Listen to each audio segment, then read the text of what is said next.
We've talked about the importance of sharing your story, of connecting with others, about some resources already available, right? But let's dive in a little further.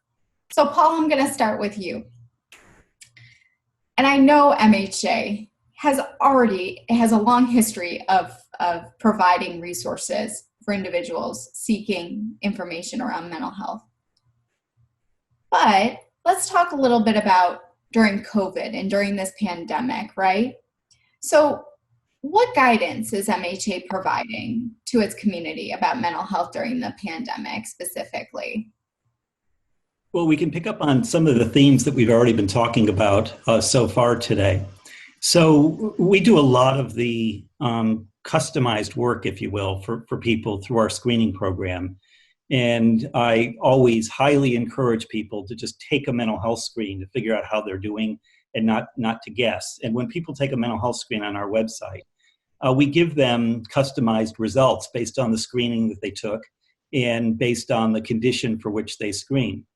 But what's interesting is the results are really, they'll fall into 4 different areas, because this is what more than 5 million screeners we've had so far, more than 5 million people have told us they want. First is just more information. We've talked about that, the importance of just information and resources. The second we've talked a lot about also, which is peer support. A 17-year-old who takes a mental health screen wants another 17-year-old to talk to help them through what's going on, not necessarily a 60-year-old. Third thing they want is do-it-yourself tools. People, are isolated, and to a very great extent, and want things that they can do literally in the comfort of their own home. So whether it's an app that they can pay attention to monitor their health and wellness, whether in older populations it's worksheets they can download, people want that too. And then the fourth thing is the most traditional, and that is referrals to services and supports, clinical treatment if they need that, but other kinds of services and supports. So we've tried to double down on all of this, because as COVID-19 came about, the pandemic, we had to obviously augment these resources with a significant page of COVID-19 specific resources, and also added to our Mental Health Month toolkits. Every May is Mental Health Month, and it's something we've celebrated since 1949. At Mental Health Americans started Mental Health Month. We've augmented those, but what we've also been able to do is focus a lot on what are the concerns people have right now, and uppermost on people's minds for who have having significant mental health issues is the loneliness and isolation. And 60 to 70% of people with anxiety or depression are telling us it's loneliness and isolation that's doing this, that's driving this right now. And somewhere down the list that's going to be increasing is grief, and also down the list financial problems. And we expect those things to get bigger as the weeks go by. So we've put some additional effort into the development of resources specifically to help people combat their loneliness and isolation within those 4 buckets. And we're anticipating the need to add resources in 3 areas. The 2 that I mentioned, worries and issues that come about because of grieving, and issues that come about because of financial problems, and more recently, issues that come about because of the extraordinary trauma to which we have subjected quite a number of populations in this country that has really bubbled to the surface in recent days and weeks, and really demands not just attention, but action. Paul, thanks for that. Can you help us understand, for anyone who's interested in taking one of those screenings on the website, what does that entail? What does that look like? Oh, sure. You go to mhascreening.org and pick one of the 9 tools, or as many as you want. You can screen freely and anonymously. Usually there are just several questions. For the depression screen, for example, it's the 9 questions that would be most commonly asked by a clinician. For anxiety, it's 7 questions, and the so-called GAD-7 that would be asked by a clinician. You take the screen, you get an immediate score, immediate result, and that's all it really takes. So it takes very little time, very little effort, just answering questions, but with an opportunity to get a world of free resources at the back end of it, literally within minutes. That's great. Thank you for the information on that. Kelli, let me ask a couple questions about NKF and the resources that they offer. I know that there's some resources focused specifically on COVID. Are you also specifically addressing mental health and wellness within those resources? What are some of them that you've developed, and how is the community reacting to it? Yeah, it's a great question. We have always, like I mentioned, had a lot of education and resources on our website, kidney.org, and we have kind of mobilized to create a wealth of information around COVID-specific information for kidney patients across the spectrum. Certainly folks who have a transplant may have different worries than people who are on dialysis or even people who are in the earlier stages of kidney disease. So we've tried to create that information to be addressing each and every person's specific questions and needs. And mental health and support is certainly a part of that across the board. So some of the resources that we have on there are ones, again, that we've created through our support programs that were already available, and then also as more of a repository for other places that people can go to get support.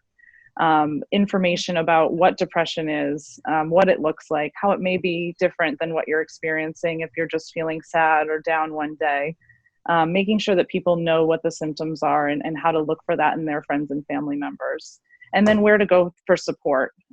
Certainly support resources like, connecting with peers, or also more professional support services. How do you access those types of services in a time like this?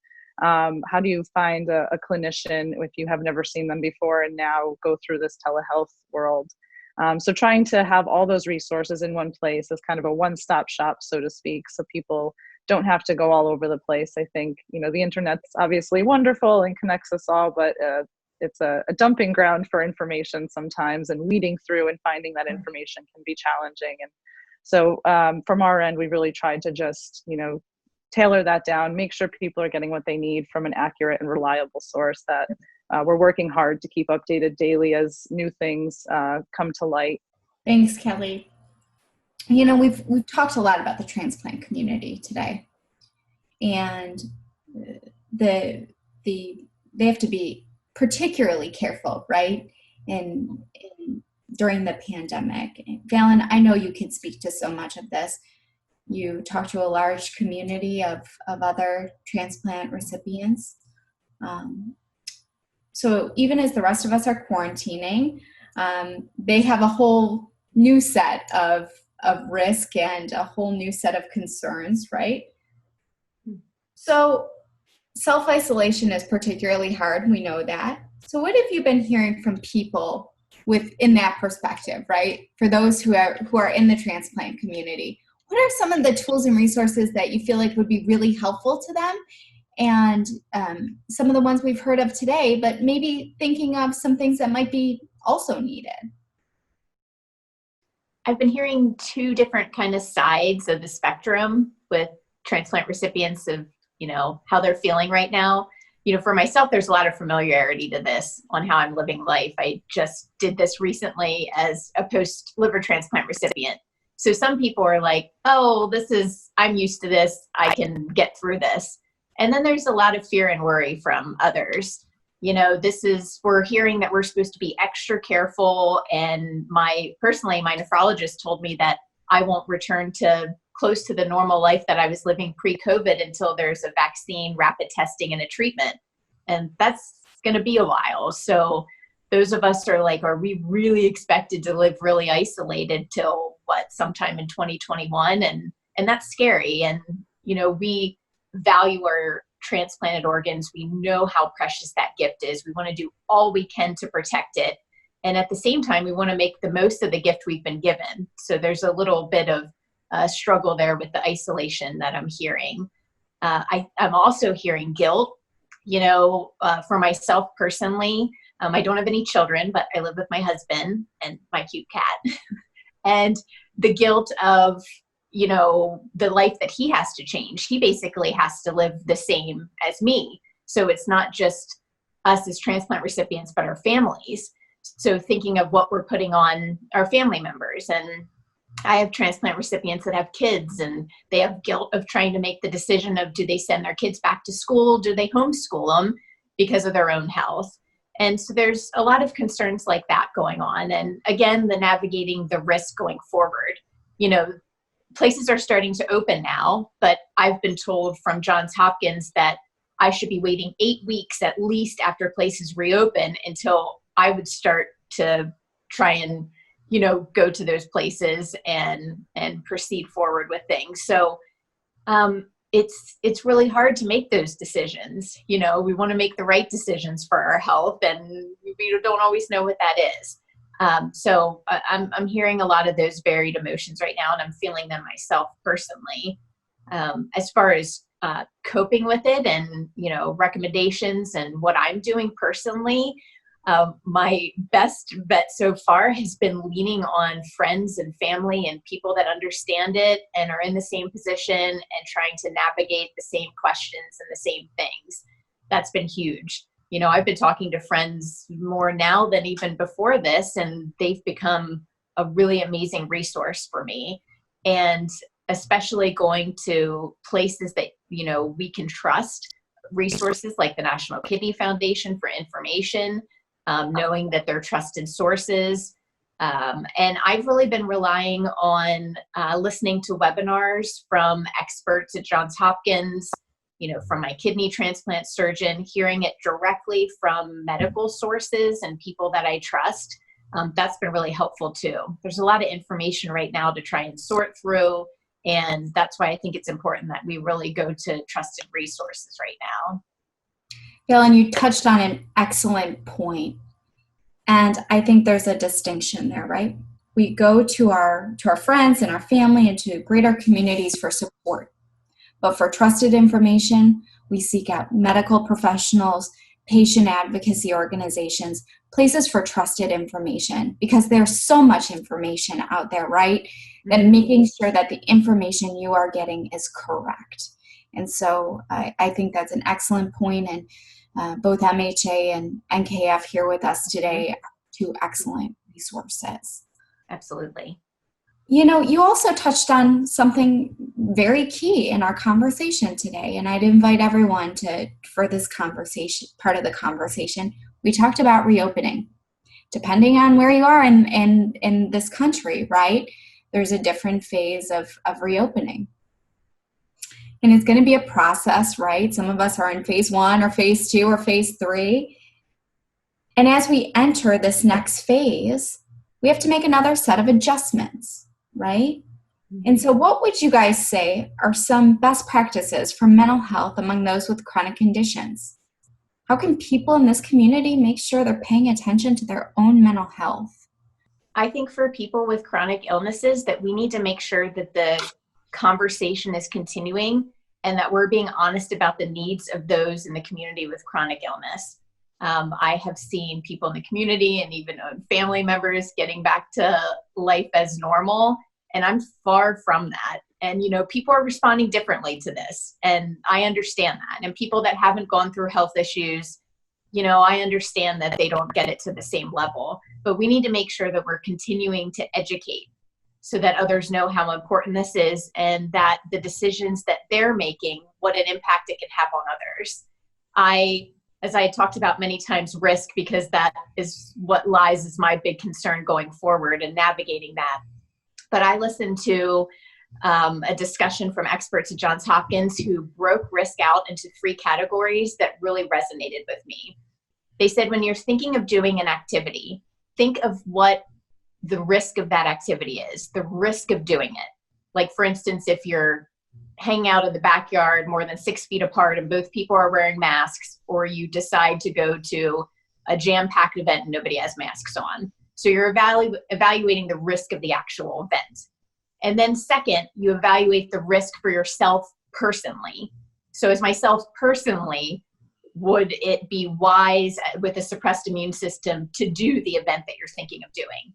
And then third, think of you doing that event, how that would impact other people that didn't ask to be impacted by it, to know of your impact on how you could potentially affect other people there. and the importance to think beyond yourself when you're making these decisions. And I thought that was really powerful and impactful for me personally, and I know others dealing with chronic illness.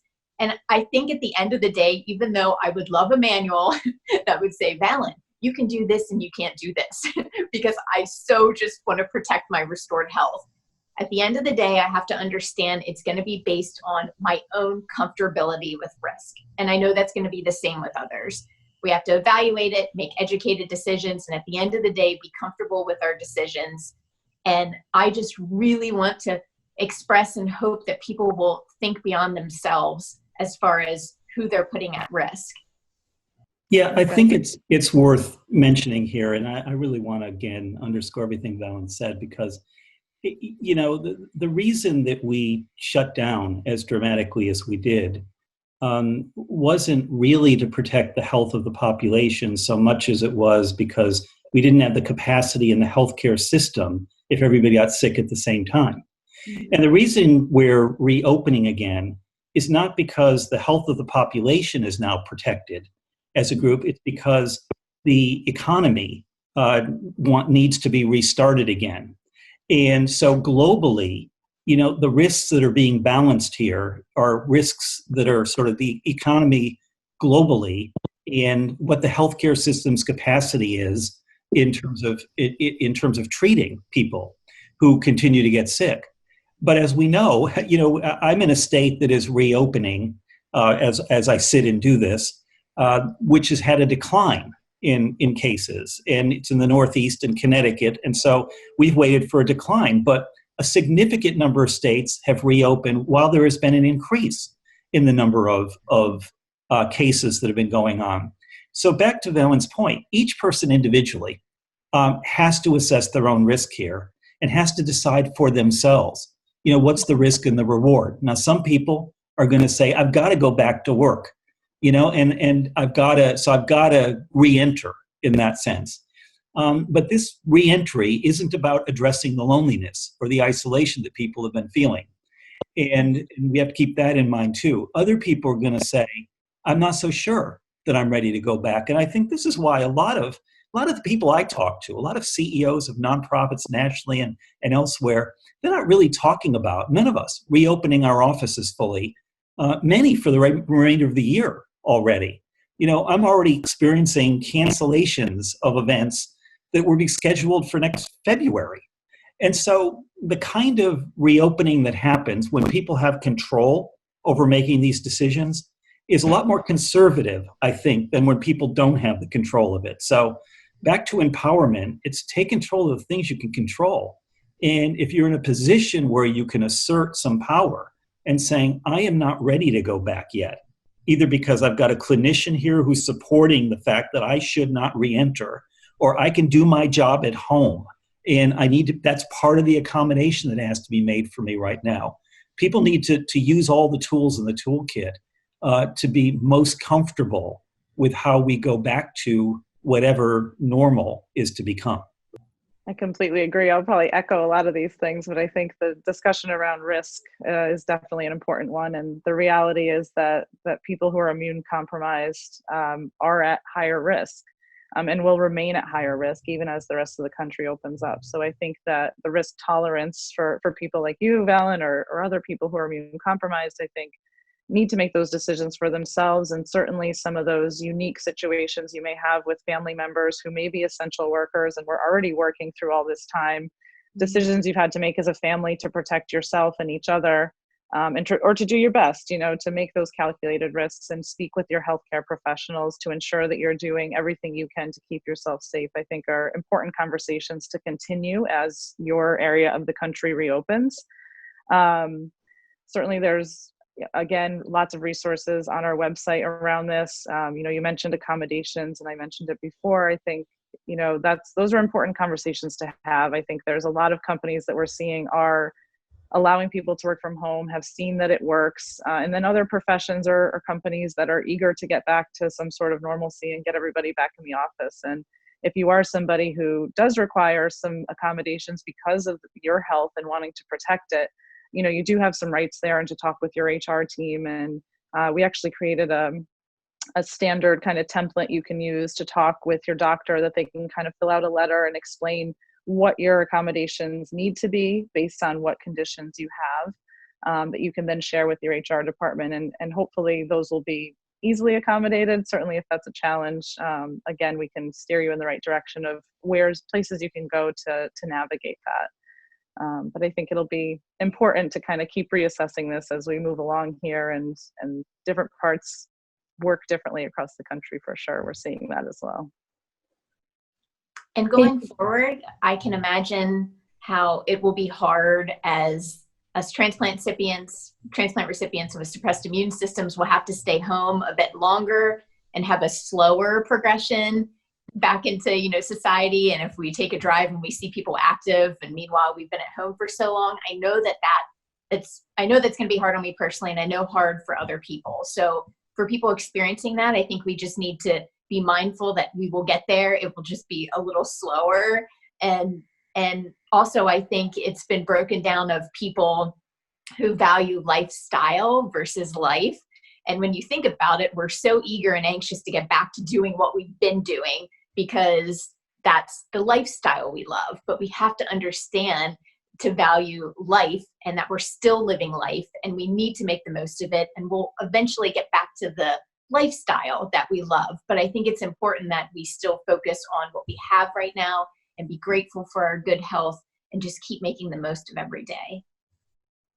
It's a great point. And taking it a day at a time. I think, you mentioned the control piece, Paul, as well. I think if we all could know that by September 12th, we would all be able to be free again, it would be easier to cope with from here to now till then. But I think the unknown and not knowing, will this resurge? Will we have a spike across the country in the fall? It's a lot that we have to just keep balancing, and everybody needs to just, remain diligent and do what we need to do and take it a day at a time. Guys, this has been an incredible conversation, and you're all so passionate about your work and your advocacy, and we so appreciate the conversation that you bring and the insights that you bring. You all brought up so many points of support for the kidney community, for the mental health community who may suffer from chronic conditions. I hope that they can find some of the resources that you all shared with today. And I wish you continued health and wellness during this pandemic. Thank you all again.